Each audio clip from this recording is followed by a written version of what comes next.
નમસ્કાર, આપ જોઈ રહ્યા છો સ્પાર્ક ટુડે ન્યૂઝ. દાહોદ જિલ્લા ફતેપુરાના વડવાસ નીલકંઠ મહાદેવ મંદિરે શિવ ભક્તો મોટી સંખ્યામાં દર્શનાર્થે ઉમટી પડ્યા હતા. મહાશિવરાત્રિનો પાવન પર્વ હોય તેની ઉજવણી ધામધૂમપૂર્વક થઈ રહી છે, ત્યારે ભક્તોમાં પણ અનેરો ઉત્સાહ છે.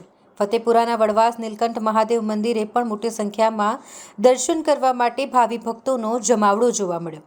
શિવાલયો વહેલી સવારથી જ ભોળાનાથના દર્શન કરવા માટે ભક્તોથી ઉભરાઈ ગયા હતા. પવિત્ર શિવલિંગ પર દૂધાભિષેક તથા જલાભિષેક કરી ધન્યતા સૌ ભક્તો અનુભવી રહ્યા છે. વહેલી સવારે જ મોટી સંખ્યામાં ભક્તોએ સવારની આરતીનો લાહવો લીધો હતો. મંદિર પરિસર જાણે કે શિવમય બની ગયું હોય તેમ હર હર મહાદેવના નાદ સાથે ગુંજી ઉઠ્યું હતું.